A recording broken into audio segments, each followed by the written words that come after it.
I called off my engagement after my fiancée decided she needed a break to reconnect with her ex. I sold our home and vanished. Hey everyone, after what feels like forever, I figured it was time to share what's been going on with me.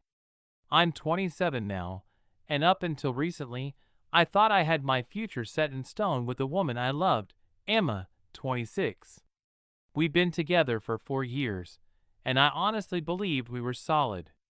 But now, looking back, I can't believe I didn't see the signs sooner. Emma and I met at a friend's birthday party.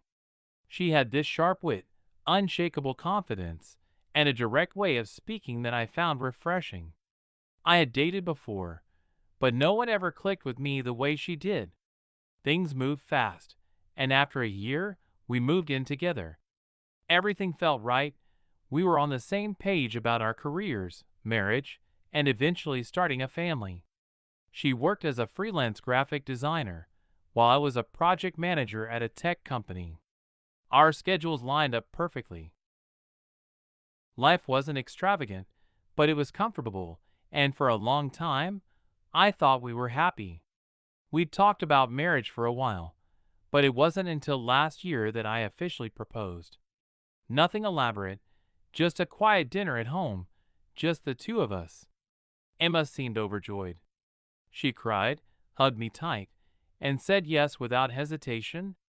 That night, we started planning an autumn wedding, a small guest list, a cozy little venue by the lake. It felt like everything was falling into place. Or so I thought. The warning signs were subtle at first, easy to brush off. They were small, sneaky little things that I didn't give much thought to, probably because I didn't want to. At the start, she was all in, sending me Pinterest boards, poring over dress designs, and asking whether I preferred tulips or roses for the centerpieces. Then, gradually, her excitement started to wane. If I asked about bridesmaids, she'd shrug it off with a vague, "I haven't decided yet." The same thing happened with her dress, the cake, the music. Things she had once been excited about were now being pushed aside. "We've got time," she kept saying. At the time, I chalked it up to stress. Wedding planning can be overwhelming, right? Plus, she had a lot on her plate with work. I figured she'd get back into it eventually. What I didn't realize was that her lack of enthusiasm wasn't about the wedding, it was about us. The moment everything shifted happened on a random night out with friends. Someone suggested playing that dumb TikTok game where you have to answer personal questions while keeping a straight face. It was all fun and games until someone asked, if you could relive one past relationship, which one would it be? Without missing a beat, Emma blurted out, "Oh, probably Jason." Jason. Her ex from college. The guy who cheated on her. The second she said it, the air in the room changed. Conversation stalled. A few awkward chuckles. Emma quickly tried to backpedal, laughing nervously. "Not that I want to. I mean, it was just a big part of my life, that's all." I wanted to call her out on it right then and there, but we were surrounded by people, so I let it slide. Later that night, when we were alone, I asked, "Why Jason? Why would you want to relive that?" She brushed it off with a casual, "Oh, come on, Liam. It was just a dumb game. Don't take it so seriously." Then she changed the subject like it was nothing. I let it go. I didn't want to start a fight over something that might have just been an offhand comment. But deep down, it lingered. After that, things got harder to ignore. She was glued to her phone more often, grinning at messages I never saw. Plans started getting canceled last minute. "I've got a lot of work to catch up on. I promised my mom I'd visit." The excuses weren't alarming on their own, but together, they started piling up.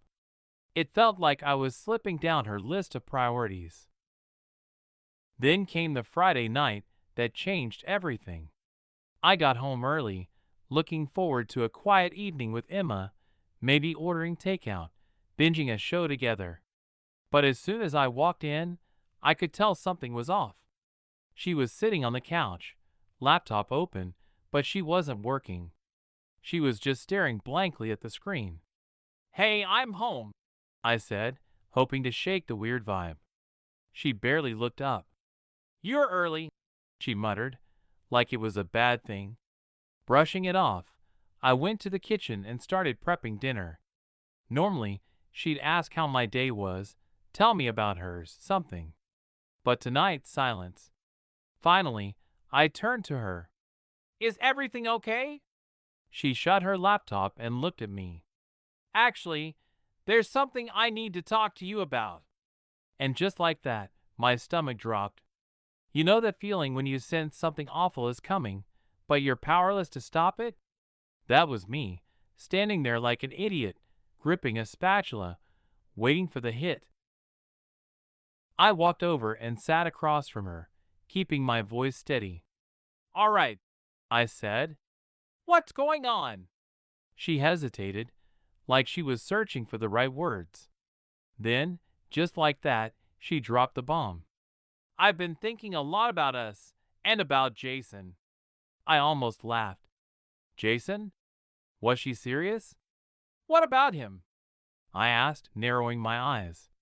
She bit her lip, avoiding my gaze. "I think I need some time to figure things out. I'd like to take a break and see if there's still something there with him." For a moment, I thought I had misheard her. "You want to take a break to date your ex?" My voice was calm, but inside, something snapped. "Emma, we're engaged." "It's not like that," she said quickly, as if she could smooth this over. "I just need to be sure I'm making the right choice with you. And if it doesn't work out, I promise I'll come back." That was the moment I realized just how deep her audacity ran. She actually thought I'd just sit around, waiting for her to decide whether or not I was good enough. Something shifted in me right then. I didn't yell, I didn't explode. I just sat there, staring at her, wondering how I could have been so blind. I struggled to find the right words. How do you even respond when the person you plan to spend your life with suddenly drops a bomb like that? Finally, I took a breath and asked, "So what does this break mean to you?" My voice was calmer than I felt. She straightened a little, like she had already rehearsed this conversation. "I think we need some space.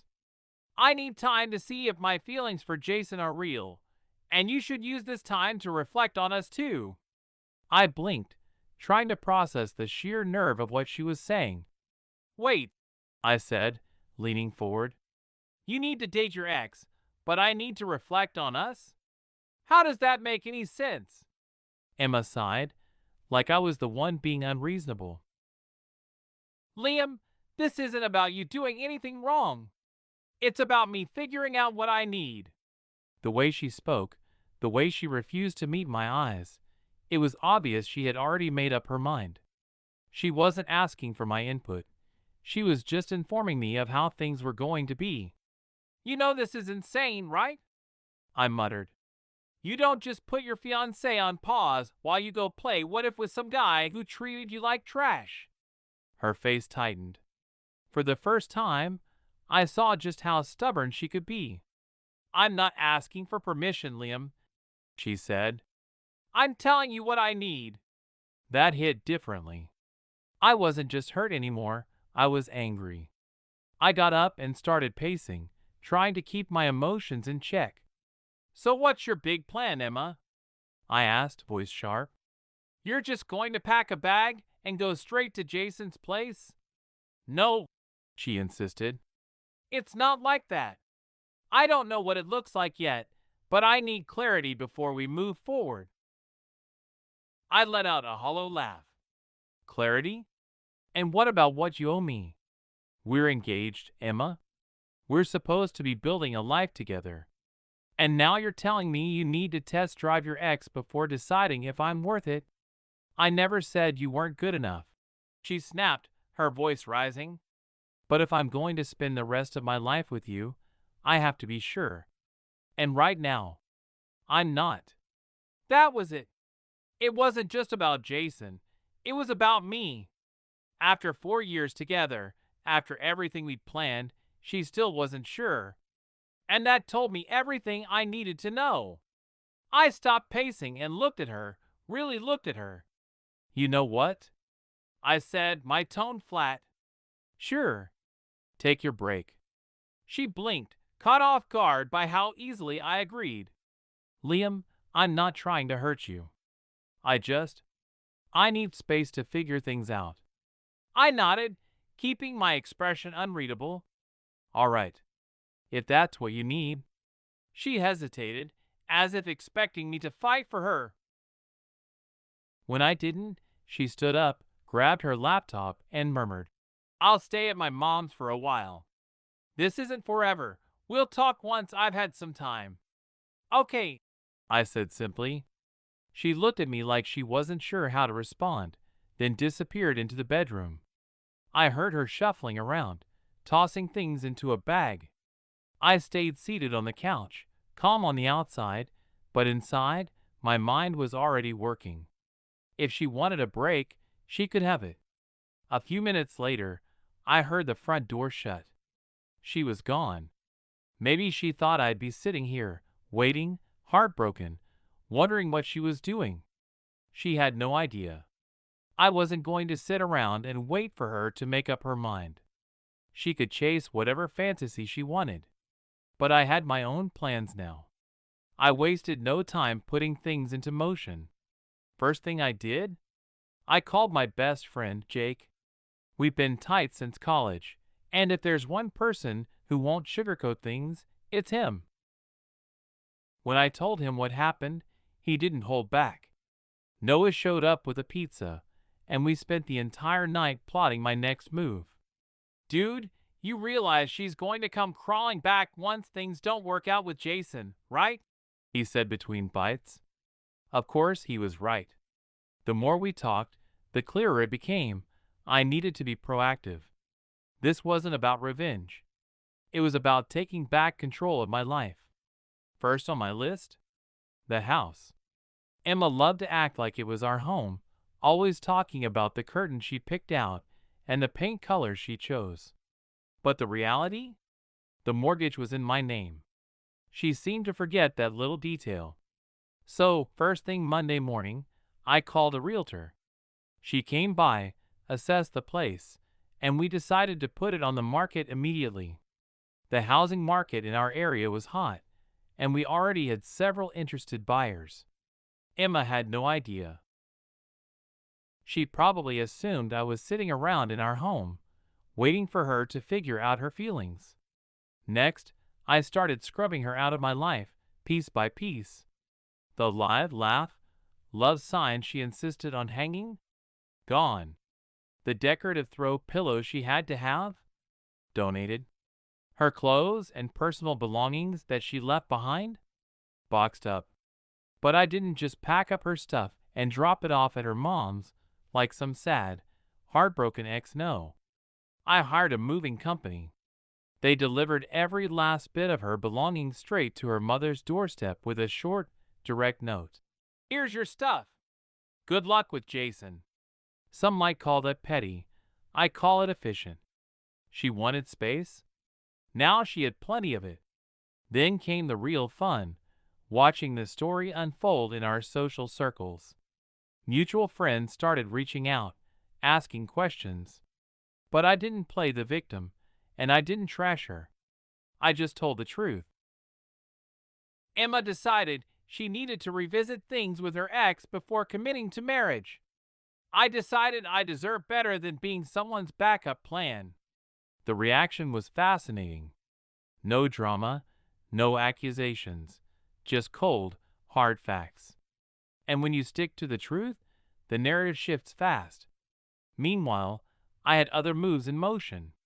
For a while, I had been eyeing a position at my company's West Coast office, but I never seriously considered it. Until now. I sent in my application. If I got the job and the house sold, I'd be starting fresh on the other side of the country. Emma, of course, started to sense something was off. At first, It was casual texts. Hope you're doing okay. Then, as she realized I wasn't just waiting around for her, the messages became more frequent and more desperate. Yesterday, she completely panicked after her mom called to tell her the moving company had dropped off all her stuff. What are you doing? Why are you acting like this is over? I kept my response simple. Because it is over, Emma. You made your choice, and now I'm making mine. That's when the tears started. She kept saying she just needed time to figure things out, that I was being too hasty. This isn't what I meant when I asked for a break. I laughed. What did you expect, Emma? That I'd just sit here like some loyal puppy while you test drove your ex? She was crying now. But what if I realize you're the one I want? I didn't hesitate. Then you'll have learned a valuable lesson about not taking people for granted. And with that, I hung up. But here's the thing, I wasn't even angry anymore. I wasn't sad either. I felt free. Every box I packed, every decision I made, it all felt like I was reclaiming pieces of myself that I didn't even realize I had lost. Noah came over again yesterday to help me pack up the house. After a while, he leaned back and studied me.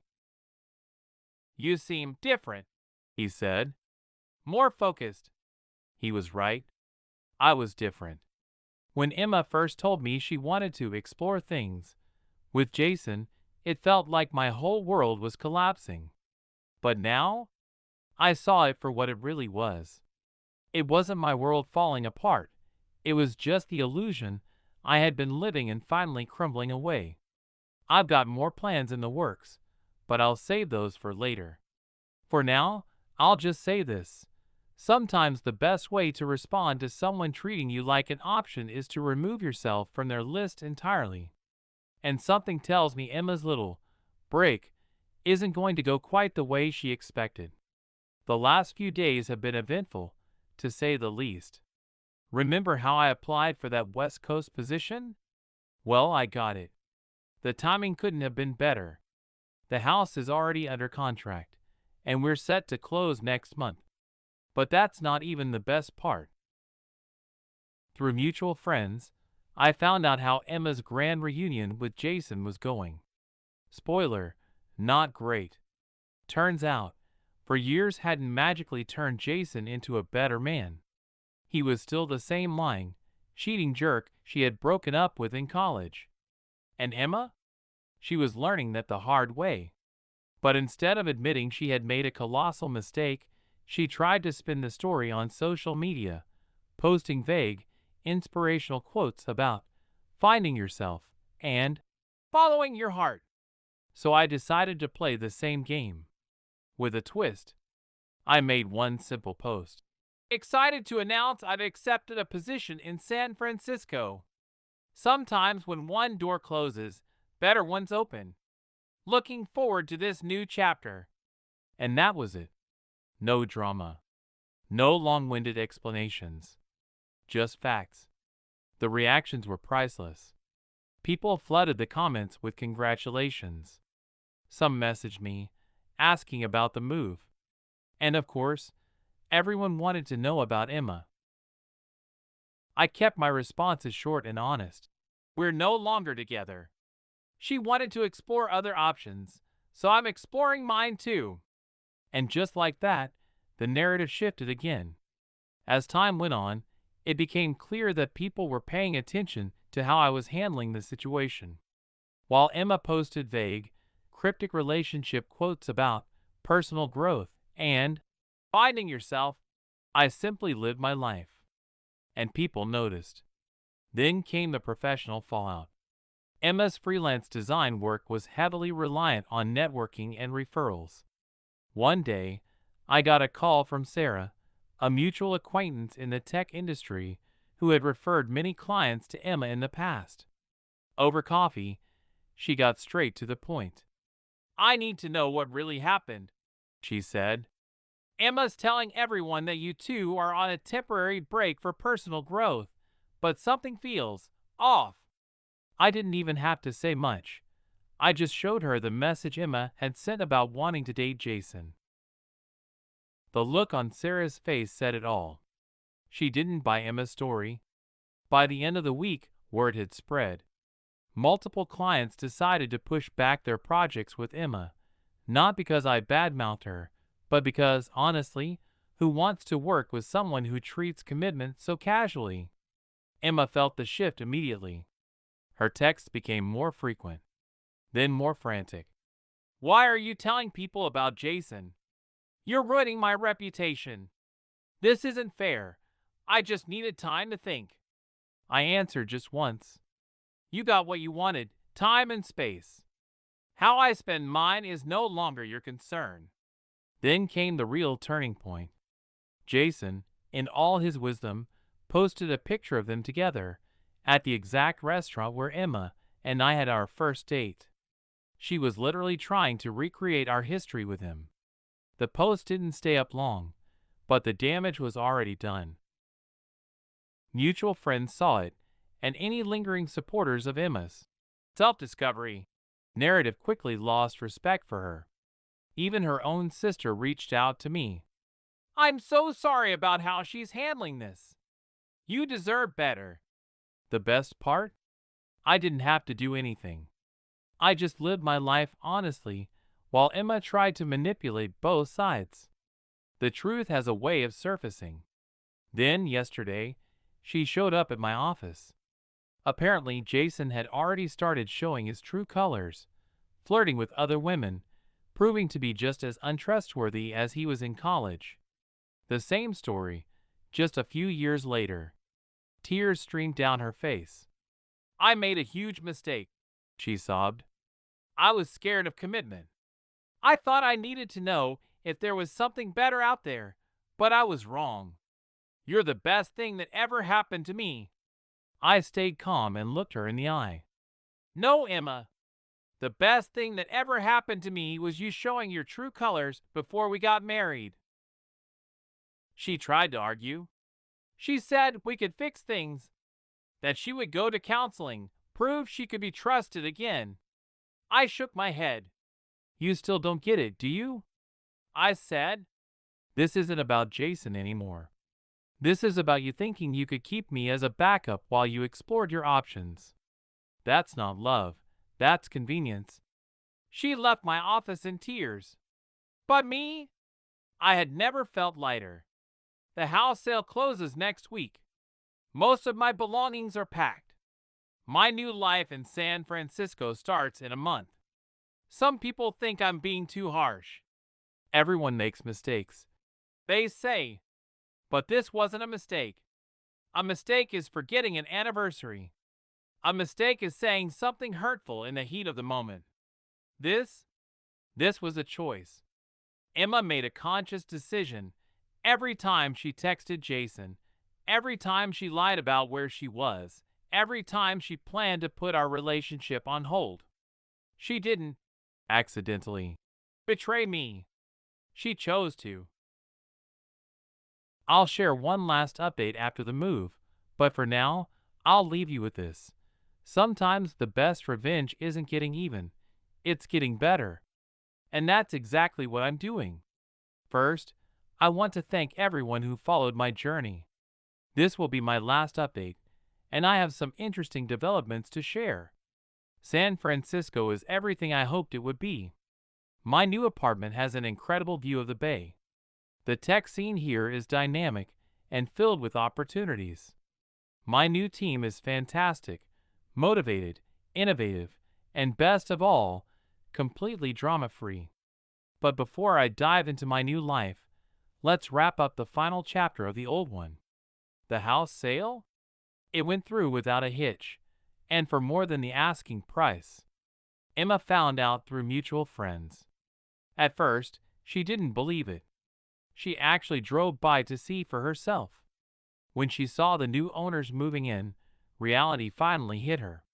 But here's where it gets really interesting. Guess who reached out to me? Jason. He sent a long-winded message saying he never meant to cause problems. But the kicker?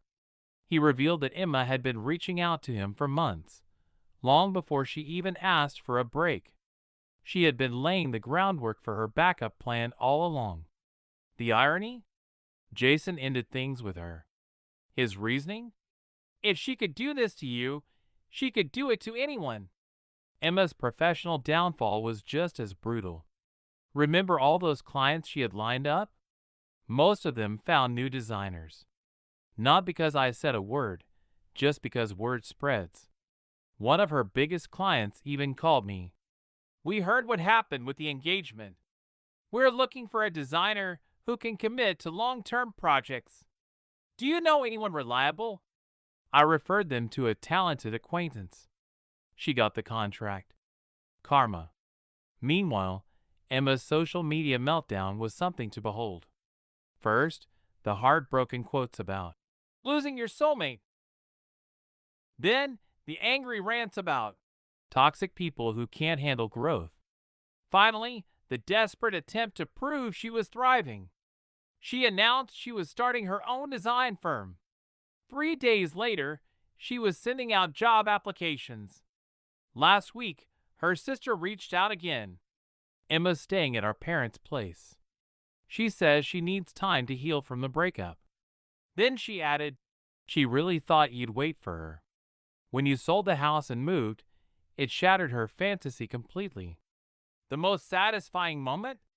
During a video call with our old friend group, someone mentioned seeing Emma at a coffee shop struggling to explain to a potential client why her portfolio website was down. Turns out, I was the one who had set up and maintained her site. She never renewed the hosting, and now she had no idea how to fix it. Not my problem anymore. Meanwhile, my new life is taking shape beautifully. I joined a rock climbing club, started learning Spanish, and even adopted a dog from a local shelter. His name is Zeus, and he's already a better companion than my ex-fiancée. The tech community here has been incredibly welcoming.